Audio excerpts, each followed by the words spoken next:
This is not 1980s OSU.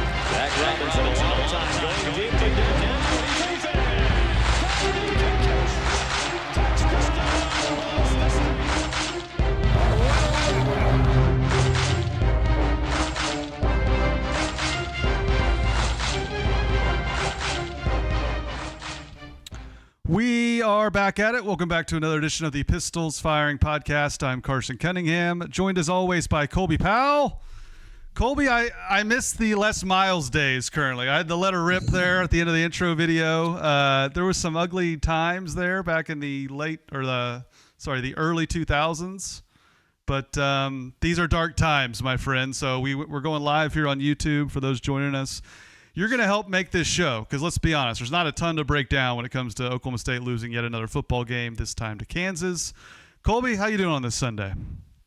Good. Yeah, I'm longing for every era of my lifetime besides this one. I'm not old enough to remember the Simmons era. My first real memories of Oklahoma State football are the Les Miles era. So, yeah, I've had a pretty charmed existence as an Oklahoma State fan relative to what it was pre-Les Miles. But, boy, these are some dark times right now. So, all in all, good weekend. Had a blast trick-or-treating Friday night. My parents took my daughter to the zoo this morning, so we were childless for about 4 hours. Didn't know what to do with ourselves. It was like time stood still. There were so many hours in the day. But, yeah, all in all, a good weekend. Again, Oklahoma State football notwithstanding. Yeah, great weekend. Same as well. I mean, having Halloween on a Friday was just a godsend. You didn't have to worry about inhaling too much candy and getting the kids up for school the next day. So that was fantastic. Had a great time out at Oak Tree. Talked to several listeners of the podcast. I tell you, the way the podcast has grown is truly amazing in that, you know, I was with the Jalusis family, the great Jalusis family that gets a mention every single week. It's to the point now, every time I've mentioned them, someone stopped them and said they heard their names mentioned on the podcast, which is really cool. I mean, this thing's a very niche. Colby and I certainly understand our niche audience of being just strictly Oklahoma State sports, but we're a big fan base, man. So it's a lot of fun when we get to interact with listeners out in the wild, and it's even funnier when like your friends who are mentioned get stopped now. So that's pretty great. Yeah, my favorite thing is when my mom will be at an OSU sporting event and somebody will hear her and recognize her voice from whenever she did Bedlam episodes in the past along with your dad, and she'll get a shout out from somebody. So, yeah, that stuff's always a lot of fun. And Carson, I'll be honest, I kind of enjoyed bits and pieces of that game yesterday before it got away from Oklahoma State. But I've got some serious thoughts as to just how the dysfunction of everything takes what should have been a really close game between two teams that shouldn't be that far apart to an absolute blowout. Yeah, I'm curious to get your perspective on that because, yeah, that's kind of one of the – gosh, there was a lot to like there throughout the first half. The way the first half ended, it was just a calamity. There's a lot to get to in terms of how this team just cannot get out of their own way. It's understandable in some aspects, not understandable in others. which we'll get to all that. But first, let's hear from Chris's University Spirit, your one-stop Cowboy shop. Be sure to shop at chrisuniversityspirit.com. We appreciate Chris's sponsoring the show. And I don't know if you've noticed, Colby, but the Section 231 now, it's not just taken on a life of its own, appeared in a few stadiums. It's virtually every stadium in America has taken on the shirtless helicopter twirl. It's beyond a movement now. It's everywhere. And if you want to get the latest, greatest gear, in addition to the 231 Rally Towel, be sure to shop at Chris's online or in stores there on South Knob Block in Stillwater. You know Chris's. You know where they're at. You know they sponsored this podcast for a very long time, and we appreciate them sponsoring it so we can keep doing it. So thank you, Chris's, and we'll get to our other great sponsors here in just a few segments. Before we get to the game, Colby, I do see some commenters. J-Rod, who's always first to comment. He's got that little number 1 logo next to his name now as like one of the top commenters. He said he was in college during the Simmons era. That was before your time. That was my era. But back when Bob Simmons got OSU ranked in 1997, I've mentioned this on the show 100 times. I'll do it again. Just seeing that little number next to their name when they were going to play Purdue in a bowl game. A bowl game was like the Super Bowl. Like I couldn't believe we were in a bowl game. That was like uncharted territory. So we're kind of back to the dark days, but I got to say, Colby, there are no days as dark as there are right now. Oklahoma State, unequivocally the worst team in college football. And I had this thought while watching the game, thinking about Kansas. You know, Turner Gill in that era after Mangino is the worst Big 12 football we'd ever seen. I think those teams would beat this team by a couple touchdowns. This is like a different level of ineptitude and bad football. Would you go that far? Because I certainly would.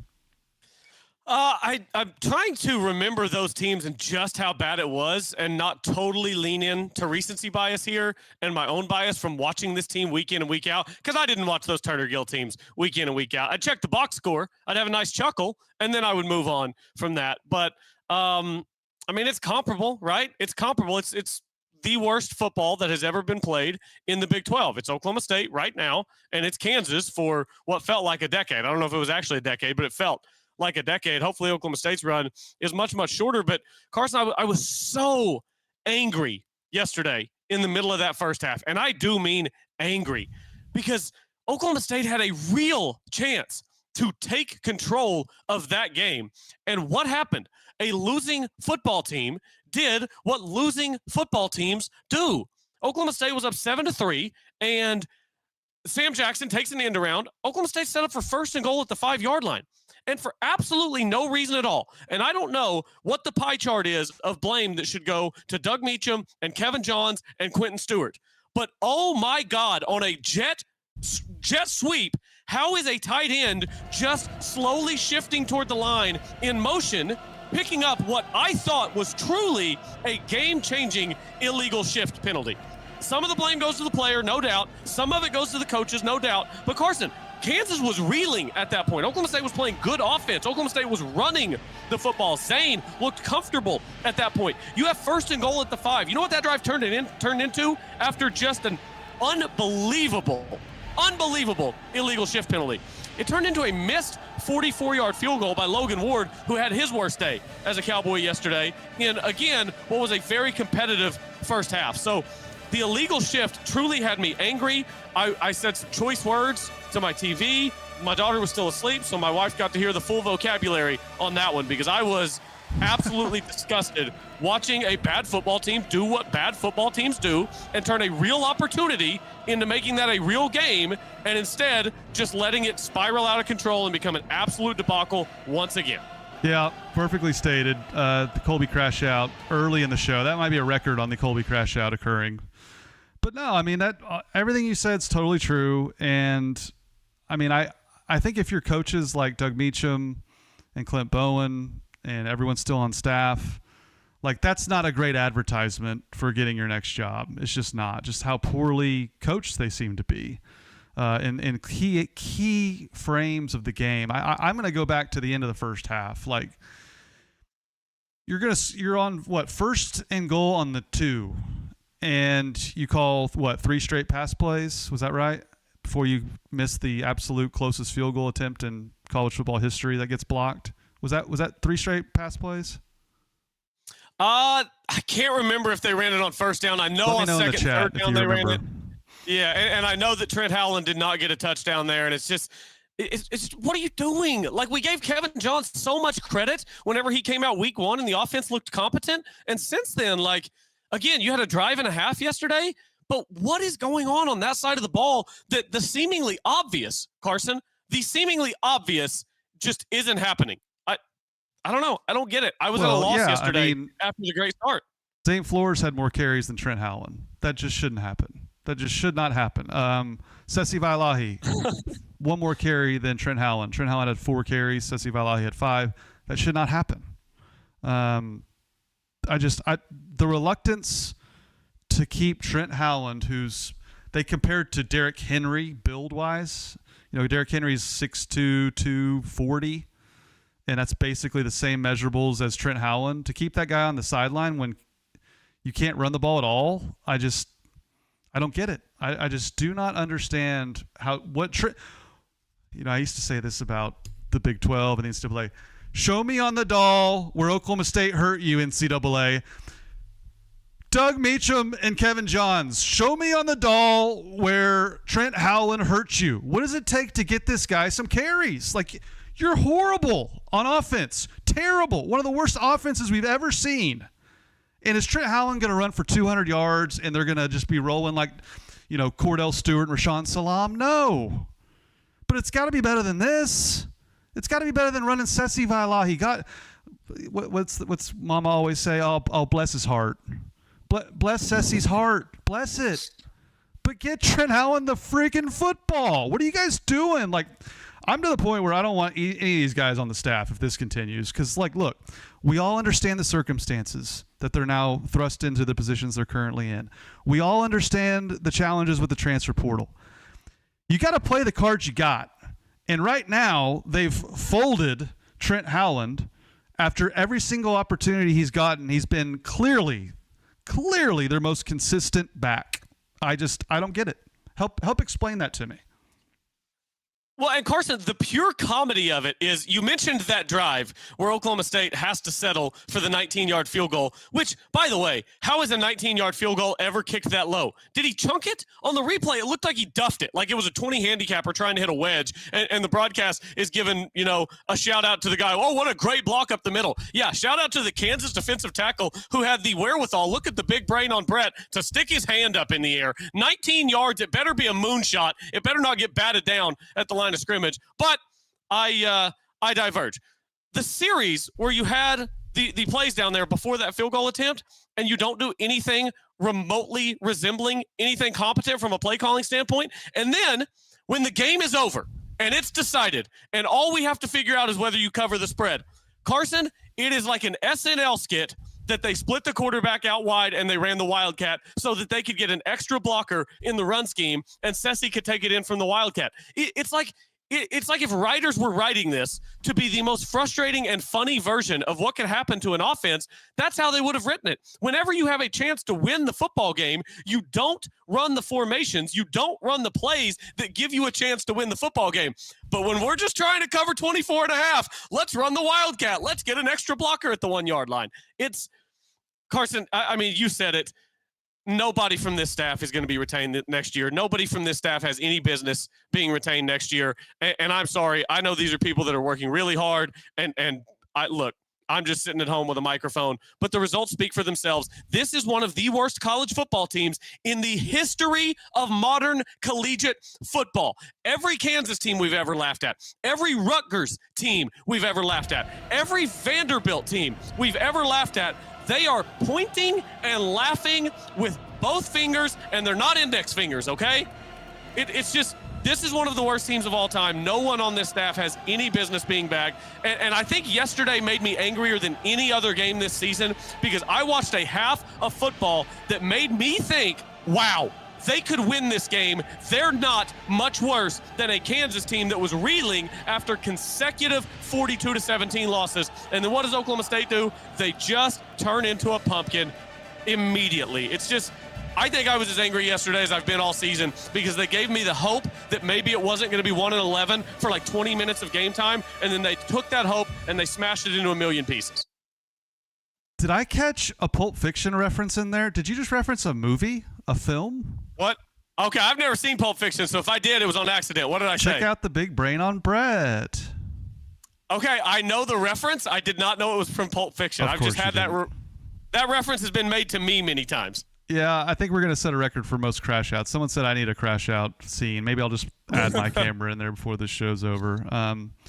No, and I think to my point, like that you agreed with about the coaching staff not being retained, like I think we're starting to see why these coaches were in their current state, where Doug Meacham had been stripped of play calling duties, was inside receivers coach at TCU. I mean, you know, a retread hire, like the reason why I wasn't super pumped about Doug in the first place was go hire a young up-and-coming OC. Kevin Johns was an analyst at OU, wasn't even a full-time assistant. I know he was very impressive there with some of the work he did. Clint Bowen. This is like, what was that old thing John Gruden had, like the Fired Football Coaches Association? They've got like the Fired Football Coaches Association staff right now. And I'm not trying to make light of it, but like let's just call a spade here. Like that's where these coaches are in their career. And maybe that answers my question, how Trent Howland's not getting the football. Maybe they just, for whatever reason, don't see him as the best option. I completely disagree with that. But I think, Colby, you're starting to see why these coaches are in – I didn't click my rundown here. I need to get that thing going. There we go. Which leads us to Zane Flores. The one positive, I think, to take away from this game, one of the few positives anyway, was the play of Zane Flores, Colby. I mean, we've been waiting all year to see why this quarterback race was so close, because it very much was by all accounts. Waiting to see why this guy was such a hyped recruit. And I think he showed a lot of ability against Kansas. It's Kansas, but hey, show me something. Show me anything that makes me want to see you, continue to play on as the quarterback. And I think he did that. I think the offensive line did a better job protecting him. I thought the receivers had a really good game, probably their best game of the year, getting open for him. And the offense had real moments. They couldn't cash it in, like we mentioned at the end of the first half. But that was a positive step in the right direction for Zane Flores. Yes, it was. He looked good, and he even looked composed in the pocket at times. There was a back-to-back series of plays in the second quarter of that game where he ripped a ball up the seam to Gavin Freeman, like 25 yards down the field, probably the best throw of his career. Again, not a high bar. He's had a tough season on a bad team, but he ripped one up the seam to Gavin Freeman over the linebacker underneath the safety. It was a great throw. And then on the next play, they only picked up about 4 yards, but it was about a net 11-yard difference because he was about to take a sack. He's in the pocket. He sees the pressure coming. He doesn't make some big move, not some big spin and pirouette. He sees his tackle is coming. What does he do? He just shifts. He just shifts 2 yards to the left. Quick little shift. Defender flies right by, 4 yards. Instead of 7-yard negative play, setting up 2nd and 17, now you've got 2nd and 6. Little things like that made me look at him and say, okay, he looks like a functional quarterback today. Like, he was making some pretty good throws across the field, and I felt for him too because he had a chance to play in a game script that would have been a little bit different than what he's been in his entire season, which has been his entire career as a starter at Oklahoma State. And they weren't able to put points on the board on that play where you had the illegal shift. Again, not Zane's fault whatsoever. Oklahoma State fixing to go up 14-3, gets undone by an illegal shift. Oklahoma State has a chance later in the half to tie the game, potentially go ahead. You miss a 19-yard field goal.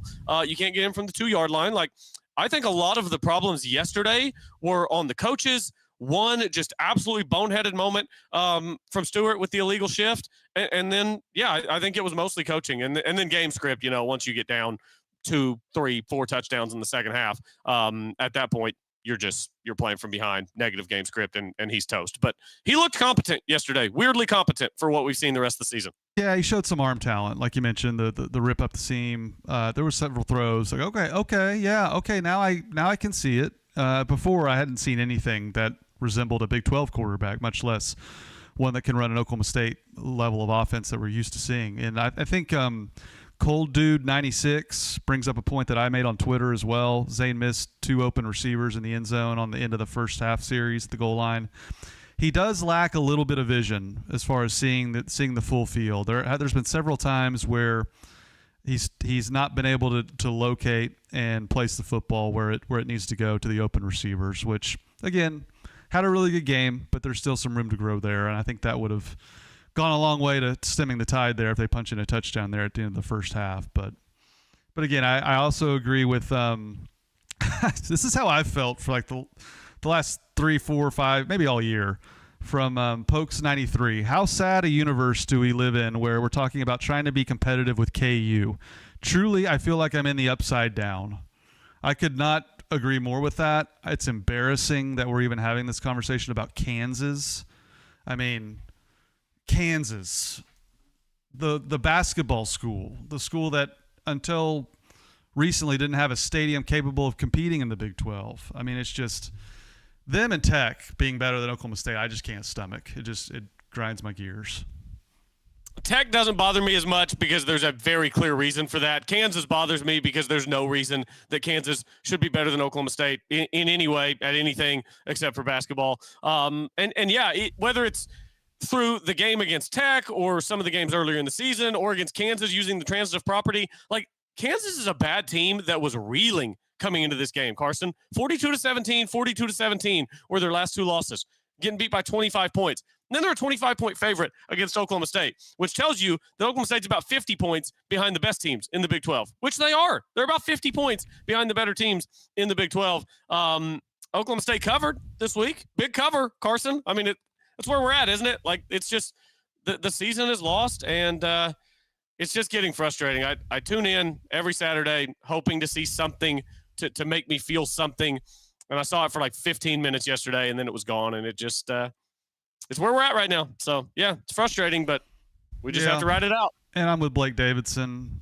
He cares more about the coaching search than any of the games. I'm with Blake, so we don't have to labor on this. I mean, next thing I had in the rundown was the defense. They got just housed in the second half. Their drive chart just reads TD, TD, TD, TD, TD, TD. It's just as far as you can read. And look, I kind of give the defense not a pass by any means, but I do think they've been hurt far more by the portal, and just they weren't very good to begin with. And I see guys like Gavin Freeman, who had a really good game. I did want to call him out. Gavin Freeman, to me, he's just a dog. I mean, at one point during the game, like some fan, you could tell, some student probably was giving him lip after he made a play, and I think Freeman gave him the too small. So I'm sure the guy was giving him crap about being a small wide receiver, small little white guy. And Freeman turned around and said, "No, dude, you're too small to be out here. I'm the one out here balling, okay? I know we're one in whatever. I know that, we're one of the worst teams, but, like, to hell with that." Like, there were certain points where I thought guys on the field were talking smack. And I don't hate that. Like, look, should you be talking smack down 10 on one of the worst teams in the country? Probably not. But, like, anyone who says absolutely unequivocally no hasn't played sports before, in my opinion. Like, I'm out here. I'm giving you some, you know what, and there's nothing you can do about it. I don't give a crap how bad my team is. I'm out here working you. And I think Freeman really brought that attitude. I really appreciated watching him play. He brought a lot of skill. Those end around plays to him. He's dynamic with the ball in his hands, and he's a guy. When I start going down the roster of guys I want to see on this team next year, he might be top among the list. Him, Rodney Fields. Those two come to mind. Okay, I was just about to have that thought exercise with you. I got a text yesterday from a buddy saying Fields and Freeman are the 2 guys on offense that I'm like, okay, these guys can really play. Let's get them back next year. So I wanted to do the thought exercise of both sides of the ball. How many guys can you say with certainty? And again, worst college football team maybe in the modern era. How many guys can you say with certainty you want back next year because you think they would be good enough to be contributors on a good winning football team? I think the list is pretty short. Guys that you're certain are talented enough. I think Freeman's talented enough. I think Fields is talented enough. I think Gregory is talented enough. And I think McCoy is talented enough. And those are kind of the only 4 that I'm looking at that I'm like, all 4 of these guys, I'd be really excited if I heard they were coming back. What year's Trent Howland? I believe he's done after this year, but I'm really bad with the eligibility stuff off the top of my head. Yeah, he's a senior, but it doesn't say redshirt senior, so I don't claim to know. But yeah, but if he's a senior, he's past his. Yeah. He wasn't part of the COVID era then. Well, they only hand the ball anyway, so I'd probably agree with your list. Yeah, not a lot else springs to mind, though. That's a pretty solid list. You got all the guys on defense I probably would have mentioned. Yeah. I mean, what happened to What happened to the running back from OU that transferred in? Is he already in the portal? Hicks. Yeah. What happened to that guy? So I heard from somebody that Hicks got the most in NIL of anybody on this roster, any running backs on this roster. So highest paid running back in the room. And supposedly he's just not any good. I mean, we kind of saw in that first game against UT Martin, like he got a lot of run in that game. He didn't look particularly fast. His vision didn't look particularly great. No. He wasn't a particularly violent runner. There just wasn't much there with Caleb Hicks. So, well, they pulled the plug on him because you're right. He had 21 carries for 56 yards against UT Martin. That's 2.7. Are we back? And now we're spinning again. Uh-oh. We were back on YouTube. Now we're spinning again. There we go. I think we're back. Let's see here. Let us know in the chat. Yeah, I think we're good now. I can see us. Can you see us? Hello again. We are back at it. Welcome back to the Pistol Spark. I can see us. Can you see us?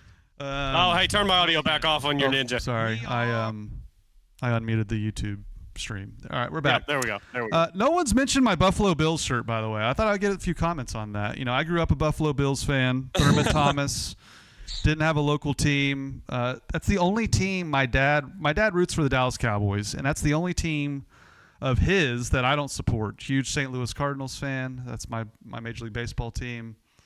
I hated the Cowboys. God, I hated the Cowboys.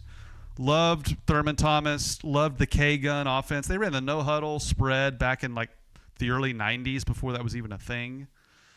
Man, they were fun. They were my Tecmo Bowl team, but man, I had a lot of tears. Boy, I love losing Super Bowls. So I thought I'd get a shirt, just try to rekindle my old love. I used to have like Buffalo Bills bed sheets when I was like 8, 9 years. I'm back. I thought it was you.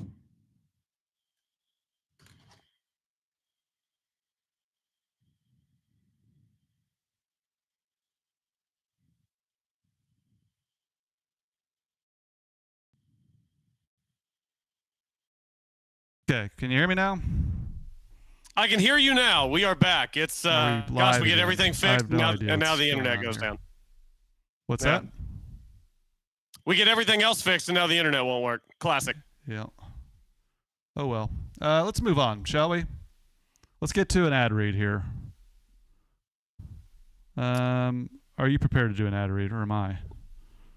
Let's go to Wolf Corporation. Let's go to our friends at Wolf Corporation. Been sponsoring the show with us this year. We appreciate them sponsoring the show as always. That's WULF corporation.com. They can hook you up with all your commercial property needs. They're founded and ran by a proud Oklahoma State alum.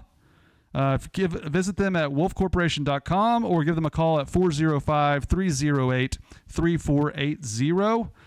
Turn to Wolf, their most trusted commercial real estate listing brokerage since 2010. Their experienced team specializes in showcasing your retail, office, or industrial space to the right buyers and tenants across the state. They're based right here in Oklahoma, so support your local businesses like Wolf Corporation. Appreciate them sponsoring the podcast. I always want to say like Matthew Wolf. I always want to spell it like Matthew Wolf does, WOLFF, just the old golf fan in me. Anyway, appreciate Wolf sponsoring the show, and appreciate everyone still sticking around despite all our issues we got going on here. But we are back at it for the third time. Hopefully things cool off here. I was about to comment too when we started, like how well last live show went without any issues at all. So I'm glad I didn't speak that into existence. Yeah, no doubt. Otherwise, you get accused of the jinx. What's Matt Wolf up to these days? By the way, on Live, is he still I on Live? guess. Is he? Okay. Yeah. I didn't know. I haven't seen his name in the headlines since him and Koepka had their little spat. That was 18 months ago, probably. So well, no one pays attention to Live. So yeah. On the rundown, I've got, does OSU win again? I say no. I mean, although I could see them like last home game of the year against like Iowa State. Like that could be a game. They could that's a game they could win. The Central Florida game they could win, but I'm going to say no based on everything I've seen. All right, you got a bye week, Carson, so you can get some things together in the bye week. Maybe they come out hot. Here's what we've got left. Kansas State at home on the 15th, at UCF on the 22nd, versus Iowa State. That's a home game on the 29th. Carson, I'm going to go out and say it. I'm going to make the prediction. No, I'm just kidding. They're going 0-3 the rest of the way. They broke me yesterday. Yeah. Carson, they broke me yesterday. Like I was so bad. When the illegal shift happened and then the series of play calling that led to the missed 19-yard field goal happened, that is when they fully, completely broke my spirit for the season. Yep. Don't blame you. I nailed the uniforms, though, and we'll start answering your questions here in just a little bit. We might talk a little coaching carousel. Big news today dropping with Auburn, but all white looked great. You know, looked like traditional Oklahoma State back in the 80s, back in the early 90s. Just white on the road. Looked good. I finally nailed a uni prediction. Yeah, the unis were fantastic. You did nail it. Did you have the helmet logo right? I didn't. I think I might have said cursive Cowboys, so I didn't. I guess I didn't totally nail it. You got the color scheme right. It's hard to get the helmet right. There's some variations they can do there, but you could say Pistol Pete, and there's 3 versions of that. Yeah, they have so many options, and they still always get it right. They must have a great consulting group. The Pistols Firing Podcast does as well. We're brought to you by Brewster Consulting Group. Do any of these sound familiar at your company? Processes that are manual and inefficient with no documentation. Data reporting that takes forever and is not accurate. You hear all the hype about AI, but have no clue what it actually means for your business. Projects always running over time, always running over budget. If so, talk with our good friends at Brewster Consulting Group. They help build organizations that run like well-oiled machines with clear processes, reliable data and reporting, and technology that actually works for you. They have local clients like the Tulsa International Airport and Medify, and they've also worked to deliver solutions for large international enterprises like DP World. Even better, they are founded and run by a proud Oklahoma State alum and season ticket holder. Learn more about them at www.brewsterconsulting.com or learn more about their methodologies by connecting with them at Brewster Consulting Group on LinkedIn or YouTube. We love our great sponsors. Back in the chat here, let's see. Journeyman247 says you should do an awards ceremony for this football team. We got to celebrate the worst to really appreciate the best times. Journeyman, I'm curious, when you say an awards ceremony, do you mean like a parody ceremony where we jokingly give out like worst performance to somebody, best supporting character in a 30-point loss? Like I'm curious as what you mean by the awards ceremony. Instead of the Oscars, it's like the Razzies that they give out for like the worst movies.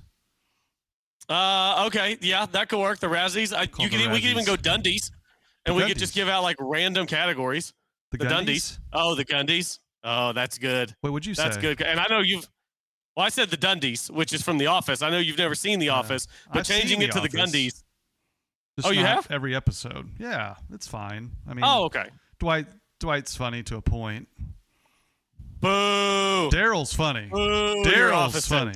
The rest of them Daryl is hilarious. Kind of just annoying. Bad take. Probably your worst take. Yeah, probably. I mean, Steve Carell's funny. I shouldn't say that. He's funny. I've slowed down though. I memorized Wilson, every episode. He just gets to be too much. It's a little too hokey in some spaces. That's fair. That'll happen when you go 200 episodes, however many they went. But yeah. I mean, that's one of my more unpopular opinions, I'm sure. Bruce Springsteen stinks. That's probably my most controversial take. I can't stand Bruce Springsteen. I think his music's terrible. Just come after me. I'm ready to burn everything down. Commenters, bring it on. We might have to do the Gundies. The Gundies is getting some support in the chat. Maybe that'll be like a year-end show where we get together and we do the Gundies. We could even do it for the bye week. We're going to have to figure out what to do for the bye week. I guess we're just going nuts for Lutz on the bye week. College basketball season starts in 2 days, Carson. So why were they called the Dundies?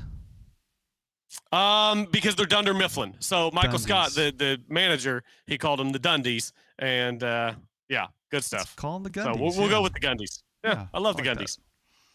There's gonna be a lot of candidates for those awards. We'll come. And there's gonna be some hilarious categories too.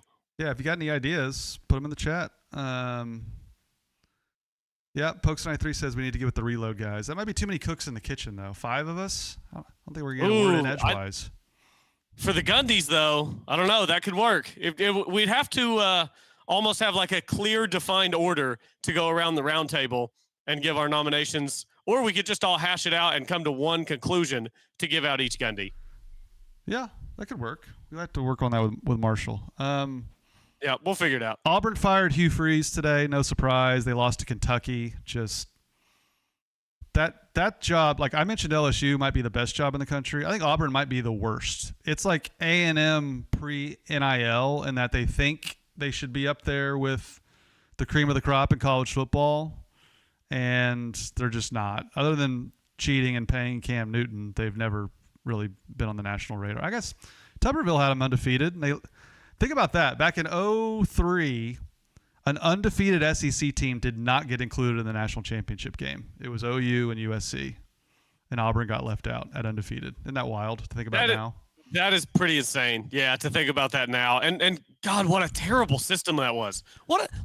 We were just deciding national champions and leaving out undefeated Auburn to figure out who was the best team in the country. It's wild how we were the Big 12 back then was better than the SEC. I mean, I know. Big 12 was but an loaded undefeated back power then. school. But any undefeated power school should have a chance to play for a championship. Like, it's just wild that we're just like 13-0. Enjoy your Rose Bowl or wherever they put them, Fiesta Bowl, whatever they went to. Probably was an Orange Bowl being SEC back then. Yeah, that was the Cadillac, Williams, and what was Brown? Rodney Brown? Not Rodney Brown. Ronnie Brown. Ronnie Brown. Yeah, Ronnie Brown. You were close. Yeah, you were in the ballpark. him and Cadillac, and I think Campbell was the quarterback. He ended up playing at the Redskins or Washington. Anyway, Cadillac. Fire off your questions. What do you make of the Auburn opening, Colby? I mean, just a lot of big openings. You concerned at all about Oklahoma State? I think Golish is pretty high on going to be. He's probably going to be interviewed by all these places. You got to think, with his name being so hot right now. Yeah, I think he'll be interviewed by all these spots. And honestly, he's the one that you envy right now. He's in a great spot where he kind of has his pick of the litter from some really good jobs around the country. Like you said, I don't know how good of an Auburn job is. I mean, how many guys go down to Auburn and win heavily? Like you said, the one time that they cheated and paid Cam Newton, who had one of the greatest college football seasons we've ever seen from a single player. Like, yeah, they were great that year, and that was fun, and the kick six was awesome. But how many times has Auburn really been the cream of the crop? They're second fiddle in their own state to Alabama. They're way down the pecking order in the SEC. I mean, look, they're going to throw a bunch of money at it. It's a good job just because it's an SEC job, and they do have some good history and some fairly recent history. But again, like you said, they had the advantage of paying players that year, an advantage that a lot of other schools weren't taking advantage of. And that's no longer an advantage. This is now everybody's doing it. So, yeah, Auburn's just – they're not any good. So – yeah, and just they're one of the more impatient fan bases in the country. I mean, they fired Gene Chizik after he'd won a national championship. I've lost count of how many coaches they've fired since then, but very volatile job, and you're in Alabama, Crimson Tide's backyard, so I don't know. That to me would not be a very desirable job. Would you take – I'd still probably take Auburn over Arkansas, though. I think that kind of speaks to your point you've made consistently that Oklahoma State's a better job than Arkansas. Yes, I would take Auburn over Arkansas in a heartbeat. Yeah. I really don't think Arkansas is a very good job. Maybe there are some biases for me, but I don't know. I don't have any particular reason to hate Arkansas. I've just seen a bunch of failure at Arkansas in my lifetime. At least there have been like glimmers with Auburn. Obviously, Cam Newton's the biggest one, but there have been a couple other years where they've had good teams down there, good programs. They had a couple 9-win seasons, I think, with Bo Nix. Like, they've had some okay years. Arkansas has just been mostly a disaster. The McFadden year was a lot of fun. Felix Jones, he was a lot of fun, but yeah, they haven't had much going down in Arkansas. So I think Arkansas is the tier below. I think Auburn is same tier as Oklahoma State, same tier as Oklahoma State, Virginia Tech, and Auburn. Those three are probably in the same tier. Arkansas is in the tier below that. Those schools, along with UCLA. Boy, I don't think many people would put Oklahoma State in the same category as Auburn. I just don't. And I might agree with them. I think Auburn being in the SEC, they've had way more national success than Oklahoma State has, let's be honest. You're right. I would think Auburn's a step up from Oklahoma State. But to your point about Arkansas, even the years that they like even their best years, so Petrino tied for second in their conference, they still lost 3 games. He tied for third in the West. He only lost 2 games. So that just shows you what they're up against in that league. But even Houston Nutt, I mean, the time he won the division, played for a Big 12 played for a SEC championship, he lost 4 games. So like all of Houston Nutt's best years, he lost at least 3. to your point. It's usually 4 or 5 or 6 losses. So that speaks to your point on that. And look, Oklahoma State's going to get a good coach. As we mentioned on the last show, I kind of think it's going to be between Zach Robinson, Alex Golish, and Colin Klein. Those are the 3 that I've confirmed have interviewed. I know there's a lot of smoke, again, about Bob Chesney, the James Madison coach, and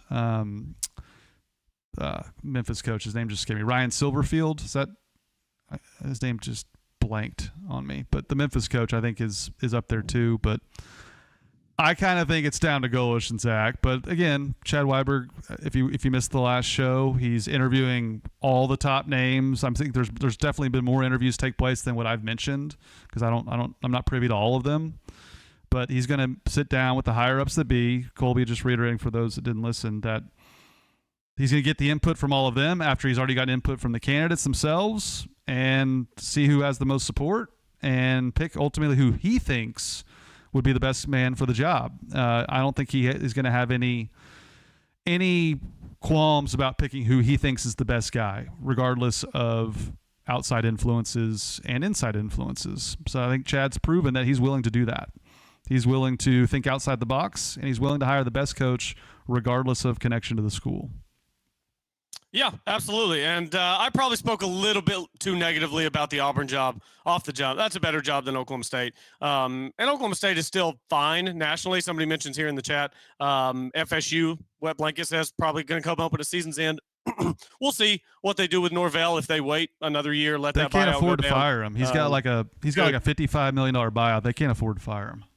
His buyout's absurd. Brian Metcalf says Auburn is buyout you, paying 3 head coaches not to coach. There's a lot of that going on around the country. So I think Oklahoma State, if we're tiering these jobs, I think LSU is a tier. And then below them is Penn State and Florida. Below that tier, Auburn probably sits by themselves. And then you get down to Oklahoma State, Virginia Tech, Arkansas. And Arkansas, UCLA probably at the very back end of that tier, with Oklahoma State and Virginia Tech in that order leading the top of that tier. So, Auburn's above Oklahoma State in that tier, but they're still below, I think, the Florida-Penn State tier.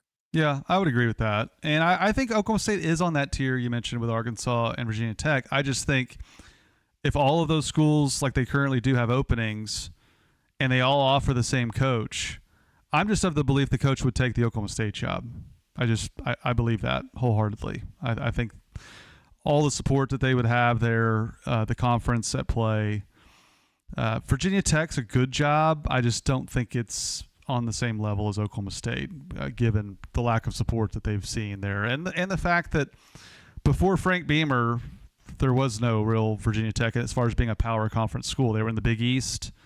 You could say this job was made by Mike Gundy, and I would disagree with that, because there's been a lot of years of success prior to Mike Gundy in the 80s and even before him. Les Miles beat Oklahoma at a certain point, had beat him more times than Mike Gundy had. They went to the Cotton Bowl, had really good success there in a short amount of time. So I would think if Alex Golish was offered the Arkansas job and the Oklahoma State job, which I kind of think is probably going to happen, I think he should take the Oklahoma State job. That's just my opinion, a biased one at that. But don't you think if you want to win and win big, you would take the OSU job instead of the Arkansas job? I'm asking you. I think I know what your answer is going to be.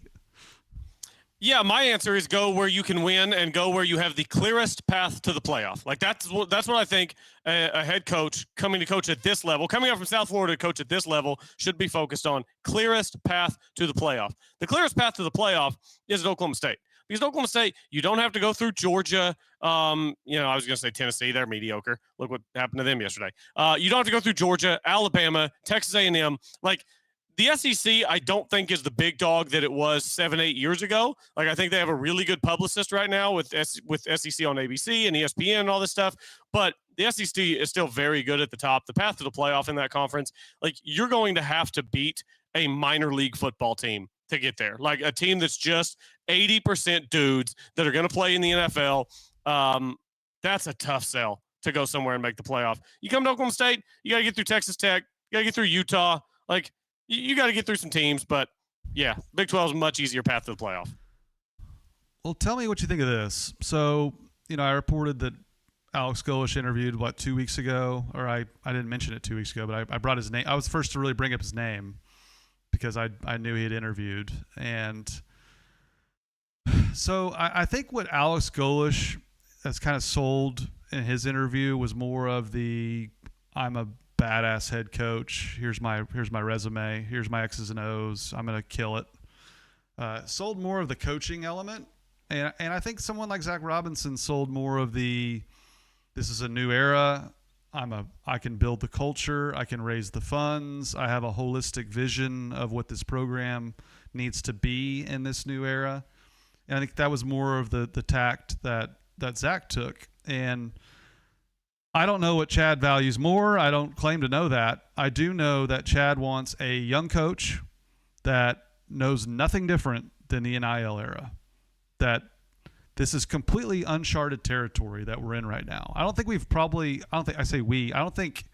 college football fans and the sport as a whole have made a big enough deal of how uncharted all of this is and how much of the Wild West this really is. So how do you even go about hiring a coach where the rules are constantly shifting, the goalposts are constantly moving?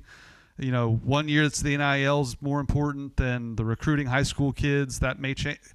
There's so much up in the air.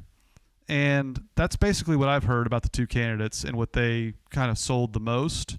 I'm curious to get your thoughts on that and which you value more. Is it coaching, or is it building a culture and building a sustainable NIL model? Those are two very important things, but two very different things. Yeah, and I think that is the element that Zach brings. He would be leaving the NFL, Carson. And the NFL, you've got so much less to deal with than what you've got to deal with in college football. So he would be making a decision to leave his life in the NFL to come down to college knowing what he has to deal with. So he would be knowing that he is signing up for going from you show up to work every day, you coordinate an offense, you go through practice, you've got a game on Sunday, everything's very structured, you know the rules, you know exactly what you're doing at that level day to day. The job is very solidified. Not much is changing about what's happening with the coaching jobs in the NFL. College football, on the other hand, if you come down to this level, you know you are signing up for pure, unfiltered chaos for however long you end up in this game. So if Zach decides to make that decision, it's to me signifies that he is fully embracing this era, these rules of college football. Now, Golesh, I think, is the better coaching resume. I think undoubtedly Golesh has the better coaching resume. So we'll see. I don't know. There's still people stepping here for Colin Klein. Wet blanket. Hopefully we get Colin Klein. Get great vibes from him. I agree. Great vibes from him. And he openly talked in his press conference earlier this week that he wants to be a head coach. Says he's very happy for where he's at right now. But and Joe Brogan says here Zach would go from $500K to $5 million plus pay raise. Sure, no doubt about it. But I still think if he's coming to take this job, it's with the full understanding and the full belief that he is he's going to be living in this world of NIL and portal. And you have to have a coach who embraces that. You can't run away from it. How do I get that on the screen? That was We've seen what it looked like. We've seen what it looks like whenever the coach doesn't embrace that. Shout out Joe Brogan for the super chat. There's a super chat from Joe Brogan. My first super chat.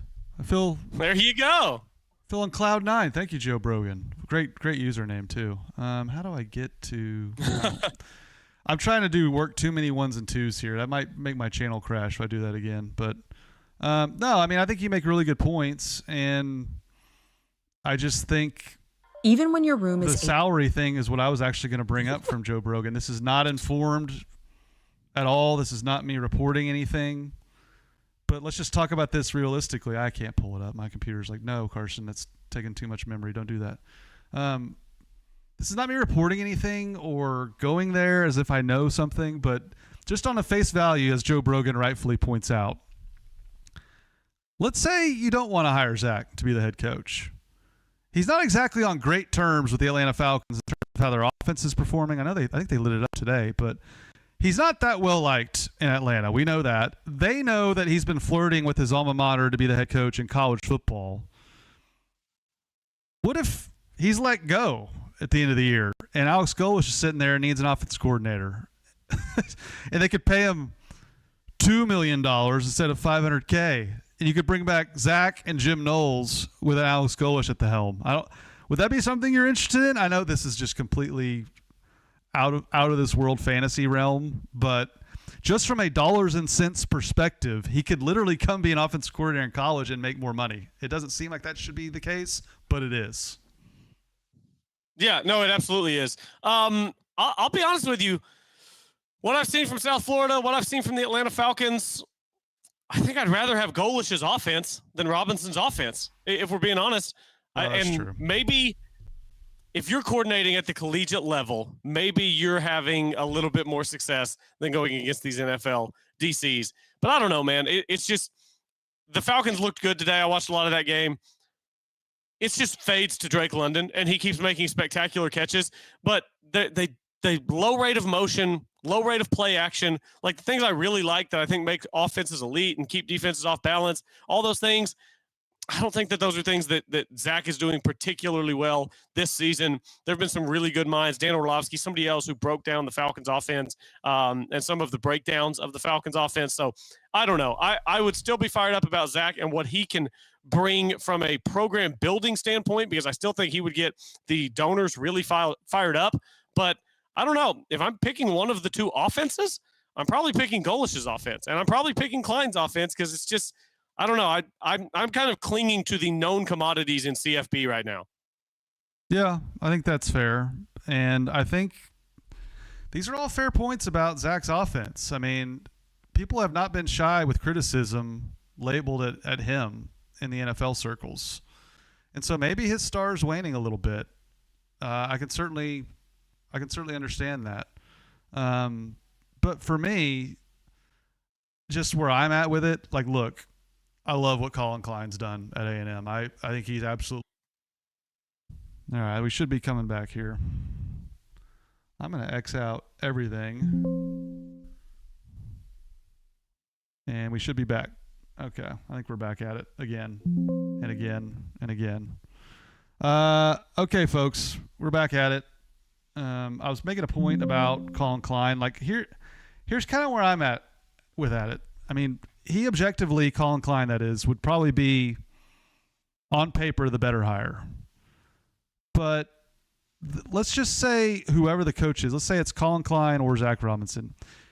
If Colin Klein gets off to a rough start his first year, and let's say Zach Robinson does as well, who are you going to have more patience with? Probably Zach.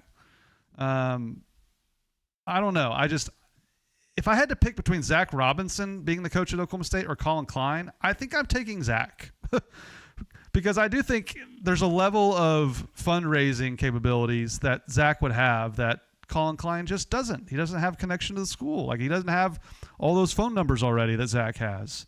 There's a lot of connections there that I think people have downplayed with Zach, that he can walk in certain doors and get the checkbook out that certain other coaches cannot. I mean, I just think of a J.C. Hoyt, for instance. Maybe that's a bad example because she's not an alum, but you have to get indoors that you weren't allowed in before in terms of, okay, people are saying my audio keeps cutting in and out. Let me see if I can troubleshoot it. But how's that? Is that better?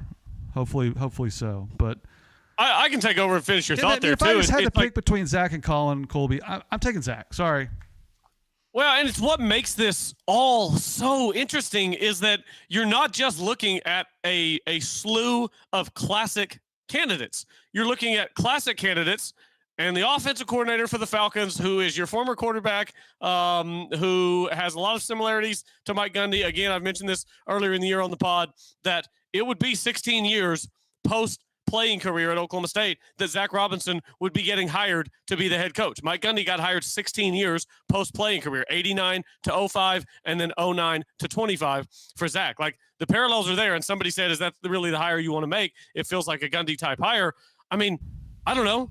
20 years of let's even elevate it further, like Mike Gundy, 20 years head coach, and that's the most successful era of football ever at Oklahoma State. What if you have Zach Robinson for 20 years, and then after those 20 years, we can call those 20 the most successful era of football in the history of Oklahoma State? That would mean that he even leveled up from what Gundy did. That would mean that he won multiple Big 12 championships, playoff appearances, things of that nature. So it's what makes this all so interesting is that we are either going to get a classic hire. Alex Golesh, head coach from a lower level with a great resume, comes in. Colin Klein, hot offensive coordinator, comes in for his first gig as a head coach. We're either going to get one of those classic hires that you see all the time in college football, or we're going to get the hire that everybody around the country is going to look around and say, Zach Robinson. Okay, the quarterback from Oklahoma. Okay, I see it. And then we're just going to have to let the results speak for themselves over a handful of years. So, yeah, I think it's why we're also on the edge of our seats. Yeah, I mean, we are. And I want to make this clear, too. Like, when I brought up Zach last December, like, he's not just he's not just setting his jersey on the table like in the movie Rudy that Colby probably hasn't seen, where I'm Zach Robinson, I'm laying my jersey on the table, I played quarterback here, and that's why I'm the best man for the job. No. He has a legitimate all-encompassing plan for the NIL era. Like Chad Weiberg's not impressed with Zach Robinson strictly because he played quarterback at Oklahoma State.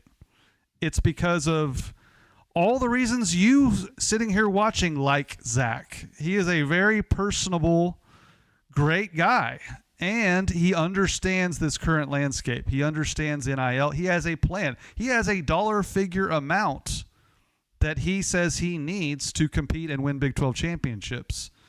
And that's what you want if you're Chad Weiber. Okay, how much do you need? Let's figure out a way to make that happen. You're going to have to do the heavy lifting. It's Chad's told every coach on campus that. You do the heavy lifting. I'll do my best to help you get it. And so I do think Zach has pitched himself more of a culture, program, NIL, like I'm a young guy who gets it.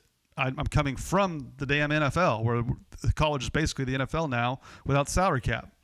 So I think people need to keep that in mind, Colby. All that's to say that this is not just former quarterback who happens to coach football in the NFL. This is former quarterback who has made his own career without any backing, so to speak, any nepotism, none of those things. Worked his way to the McVay tree and has already gotten in the right doors to raise a you-know-what ton of money.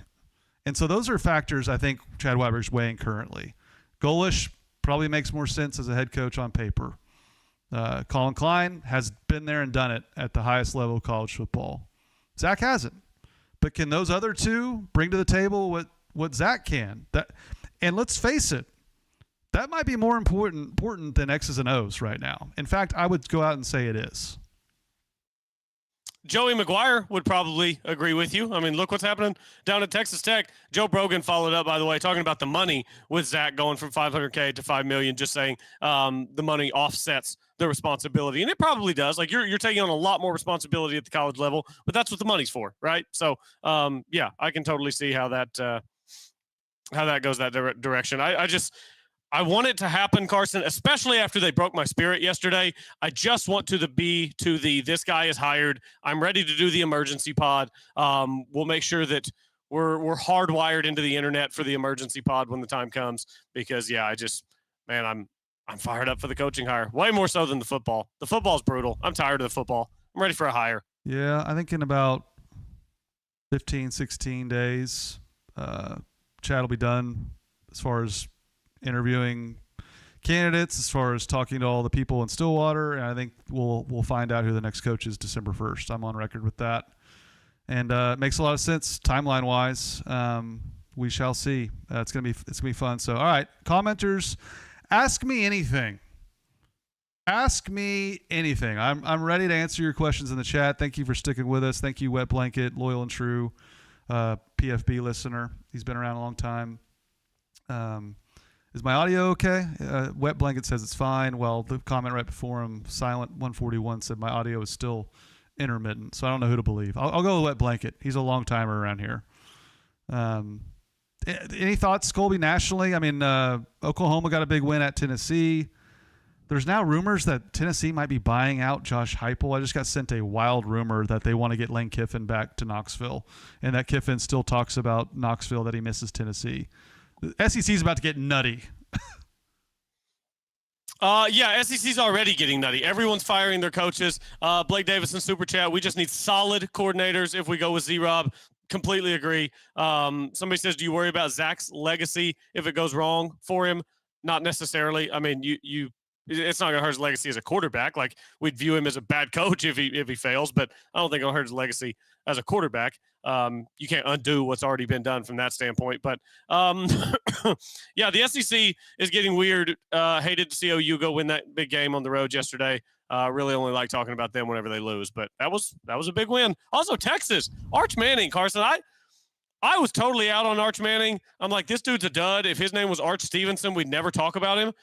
Arch Manning, the OU game, looked great. Yesterday against Vanderbilt, after being in concussion protocol all week, comes out, best game of his career, big win to keep Texas in the playoff picture. I don't know, man. He's starting to arch. He's looking good. I mean, Texas they tried to flub that game at the end, but they certainly are finding ways to win. You got to give them credit for that. I mean, how they won that Mississippi State game, I'll never understand. But no, I mean, Arch has proven a lot of people wrong. I mean, played really well in the Cotton Bowl, has played really well since then, and I don't know.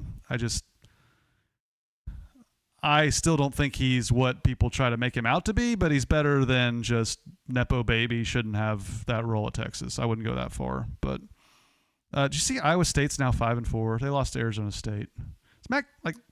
What's Matt Campbell doing up there?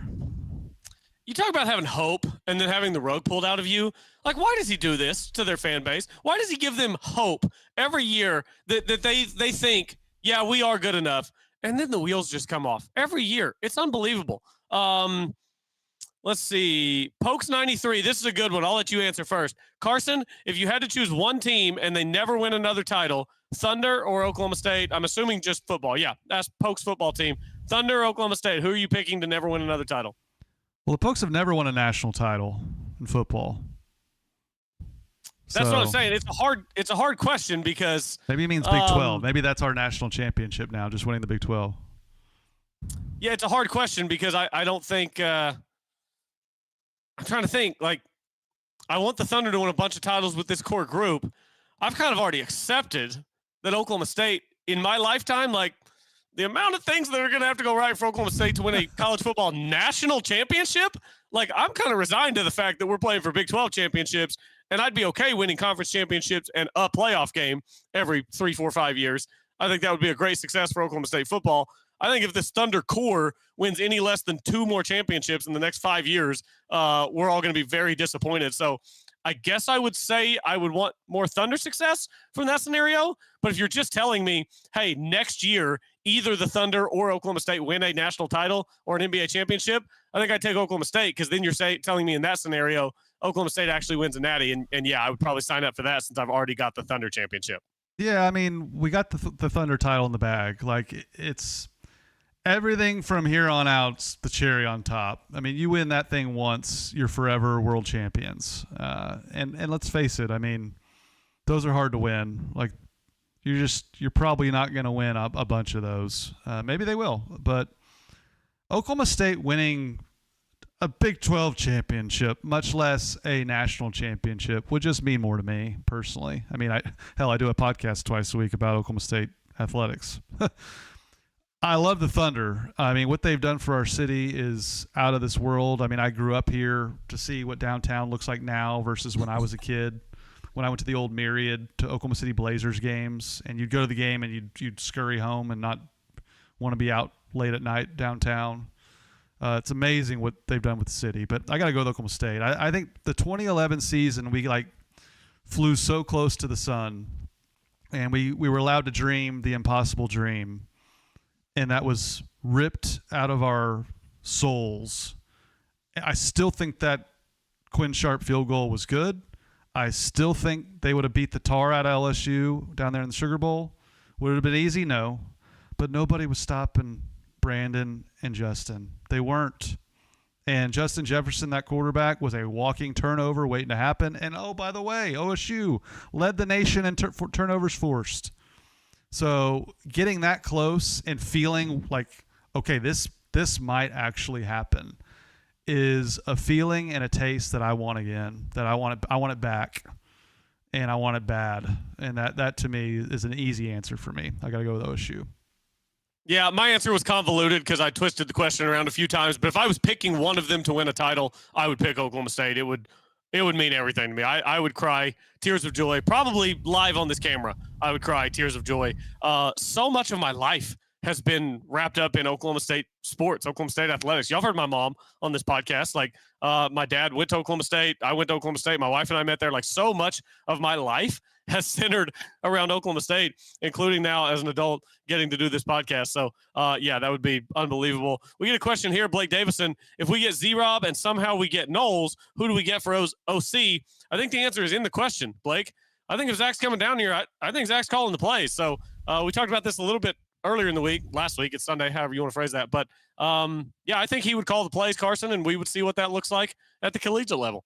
Yeah, and I threw out names like Sarkisian and Jimbo Fisher, who won a national championship calling the plays. I didn't even mention Lincoln Riley, who's still considered maybe the best offensive coordinator in the country, and he happens to be the head coach. I just think the reason you're in that role, and I do struggle with this too, Colby. I'm curious to get your thoughts. I do struggle with the reason you get the head coaching job at a school like an Oklahoma State is because you're such an elite play caller.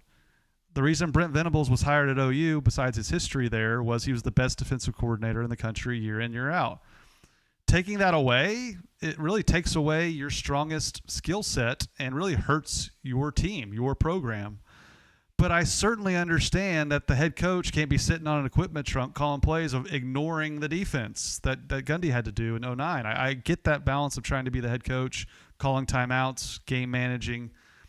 It's very hard to do. But you don't want Zach to be hired as the head coach to stand over there and fold his arms across his chest and let somebody else call the plays. You just don't.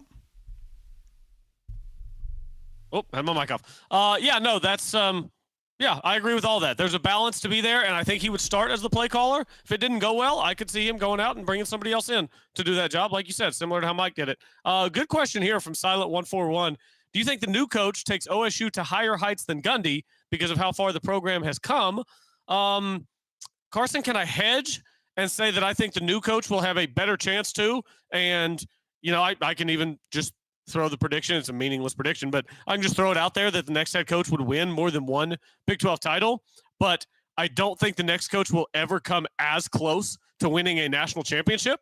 So I guess it depends on how you define the highest heights. Because, like, Oklahoma State was this close to winning a national championship in 2011. I don't think the new coach is going to get Oklahoma State this close to winning a national championship, but I think the new coach will have a great chance to win more than one Big 12 championship. Yeah, it's so tough to compare because I just look at Indiana and how good they look and how they have Indiana has a legitimate chance to win the national championship. So when you put it like that, Colby, it's not as far-flung and as impossible as maybe you're making it out to be. I will say this. Mike Gundy had to go through – I mentioned the Big 12 was better than the SEC for a large stretch of Mike Gundy's tenure. He was in the division of the toughest division by far with Oklahoma and Texas and A&M and Tech, and the list goes on and on. So to me, it's tough to compare – but I'd be hard-pressed, or I would be hopeful, rather, is probably the better way to put it. I would be hopeful that the next coach could win more than one conference championship if they happen to coach there for 21 years. That, when you put it like that, and that is totally not fair to Mike. I hate that stat because he did get so close so many times, and they were in the mix every single year, and they're hard to win. They're hard to win, and especially when you had OU in the conference. But OU's not around. Texas is not around. This conference is ripe for the taking. So I would say the next coach, Colby, better win more than one Big 12 championship, or they might be sent packing because the stakes have never been higher in terms of the university and the athletic department. Yeah, that's a great point. Pokes93 says, hey, we were that close in 2021. Pete Spencer in a playoff game could have been wild with Knowles' defense. I believe that was a Georgia year, and I believe Georgia would have thrown us around pretty good. just based on what happened whenever we played Baylor. But yeah, Oklahoma State was very good in 2021. And I said all year I thought they had the best defense in the country. So it certainly would have been competitive. Journeyman247 says, do you know an estimate of NIL total money that OSU has for football? The number that was thrown around this year for this roster was 12 to 14 million. And then the revenue sharing is 20.5 per school that then you divide up. So I would just ballpark it somewhere in there. And I would guess that a new hire, an exciting new era for Oklahoma State, I would guess, Carson, that the roster will probably have a little bit more of an infusion than that next year, but I can't put a pinpoint number on it. Yeah, I mean, I hear conflicting things, but I'll say this: Steve Lutz raised more money than Mike Gundy did for NIL. And it shows. Nuts for Lutz, baby. Like 36 hours. That's just 48 hours. That's the reality. I mean, that's what's been going on.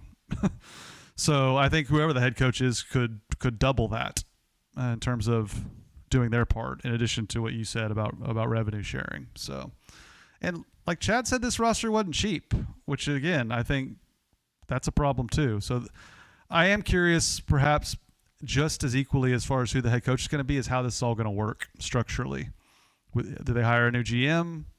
What's Chad Weiberg's role in that? What's the new role of the GM? What's the new role of the head coach working with the GM? There's a lot to sort out here besides just who they're going to name as a head coach and just go on down the road. That to me is equally as fascinating.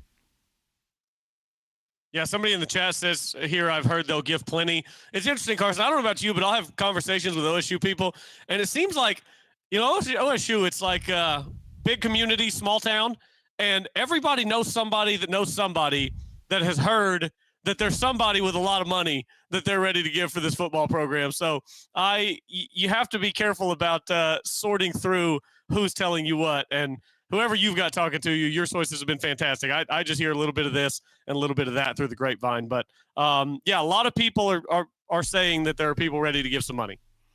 Yeah, I mean, you don't have to have sources to know that. I mean, just look at the stands for that Tulsa game. People want to see Oklahoma State succeed. I said this 2 months ago. I don't care if you're an OSU alum. I don't care if you make $20,000 a year or $20 million. You're going to show up and you're going to support Oklahoma State as best as you can. Some people have situations where they can't make it to Stillwater. That's fine, but you don't. If you went to school at Oklahoma State, you wear orange on Saturdays and you care. You care. Not every school can say that, because my wife sometimes, she'll look at me and be like, "How can you wear orange?"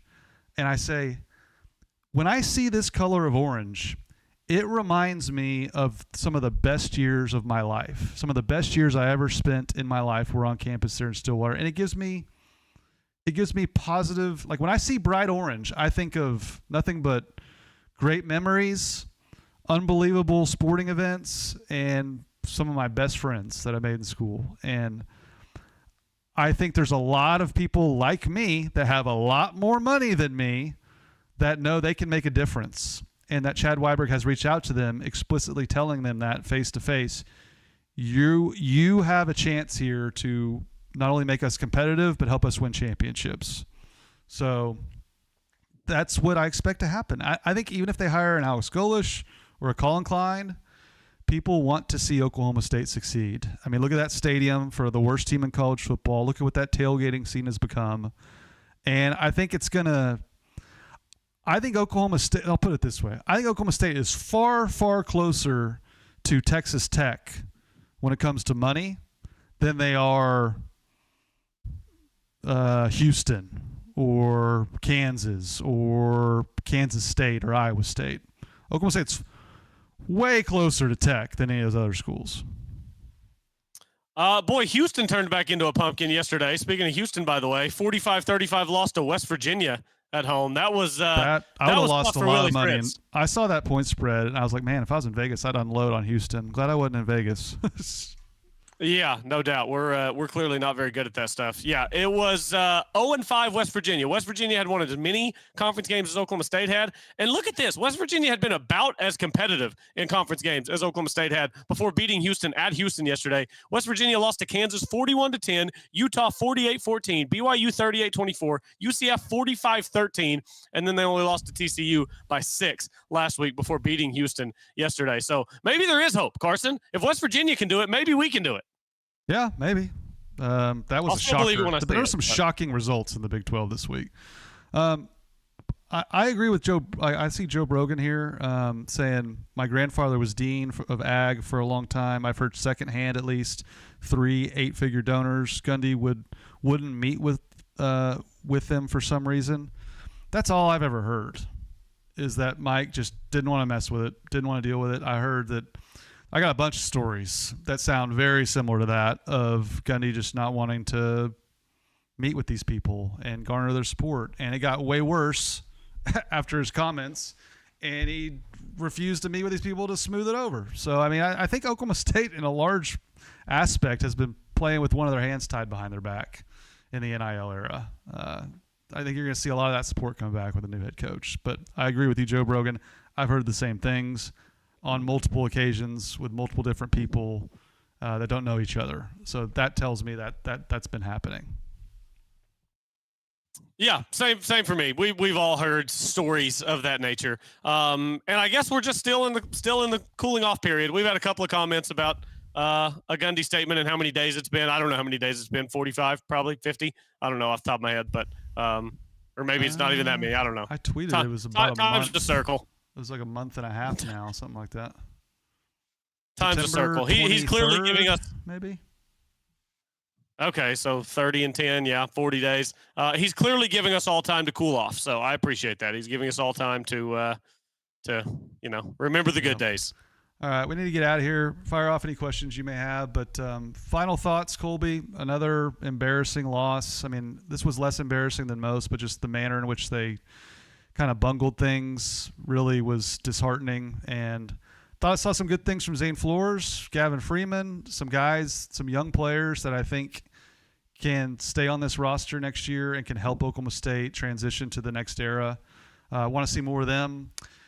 God forbid, hand the ball to Trent Howland before he goes to the next level or goes to play football somewhere else. Like, give the guy the ball and let's get this season over with so we can get the new head coach in here and go on down the road to get back to kicking Kansas's you-know-what, because that Oklahoma State should never, and I mean never, lose to Kansas at football. Basketball, different story. Football, absolutely not. We got to get back to the old ways. Yeah, Carson, yesterday I said it's the one that really broke my spirit. I still don't want to go 0-11. Like, I'm way more fired up about the coaching search. I'm way more fired up about basketball. I'm ready for the future. But even still here in the now, man, I don't want to go 1-11. West Virginia did it. Maybe we can do it. But at some point, you've got to play a clean game start to finish, and I just don't know that they can do it. I don't know that they can go a whole game without the illegal shift in that first half. I don't know that the coaching staff can go a whole game without the boneheaded play calling from the 2-yard line, and then later in the game when it doesn't matter, they break out the Wildcat. It's very frustrating. Carson, I'm very excited for basketball on Tuesday. I'm leaving football at that. I'm very excited for basketball on Tuesday. I haven't looked up TV for that game yet. I'm really hoping that that's like an ESPN Plus game and that I'll be able to watch that. 7 o'clock tip is fantastic. I'll be able to watch, out of one eye as I'm getting kiddo around for bed, but then the end of that game, the second half, I'll be able to watch pretty much in its entirety. So I don't know about you, man. I'm as excited for college basketball as I've been in a while, and I'm as excited for Anthony Roy as I've been for any singular player at Oklahoma State, maybe since the year Cade was here. That's not to compare the two, but just my excitement level for a single player is probably that high for Anthony Roy. I want to watch him put up 25 a game. Yeah, I'm right there with you. And it's time to get the old barn rocking again. It's time to get, if Oklahoma State, if Steve Lutz can just get off to a good start, we're going to have some real fire-breathing crowds come Big 12 play. So I cannot wait. It's been far too long since we've had discussions about OSU basketball being relevant, much less contending in the Big 12. So I almost forgot what that's like, but yeah, I'm really fired up for it. Carson, a week from today is a big game against Texas A&M, and that's the one that's going to determine how good of a start they get off to, because the schedule is very cupcakey aside from the game against A&M, an A&M team that won 22 games last year in the regular season. And I want to say they played Texas in the NCAA tournament last year and lost that game. Right. I seem to remember them being in my bracket last year. So that's going to be the game that determines how hot of a start Oklahoma State can get off to. Because other than that, it's ORU, Prairie View A&M, Corpus Christi, South Florida, Nichols, Northwestern, Sam Houston, Grand Canyon. You don't have another game against an opponent with a heartbeat until Saturday, December 13th against Oklahoma at the Paycom Center. So a week from today, that game against A&M is big time. But we'll be tuned in for those. So Carson, great stuff. Appreciate you joining me. Appreciate everyone in the chat. You're all fantastic. Joe Brogan and Blake Davison, appreciate the super chats as well. Those go directly toward Carson's internet fund. So Lord knows I need it. I'm telling you, we're going to have to find a way to be hardwired when we do the emergency pod for the coaching search, Carson. I got one of those Wi-Fi extenders, and it worked great last episode. I'm not sure what happened here. Maybe my wife's streaming a movie or something. Maybe that knocked us off. She don't let me blaming her for any problems, though. I should probably take that back. Delete. Unsend. Don't press send. Herm Edwards classic. A lot of people in here talking about GIA. Please let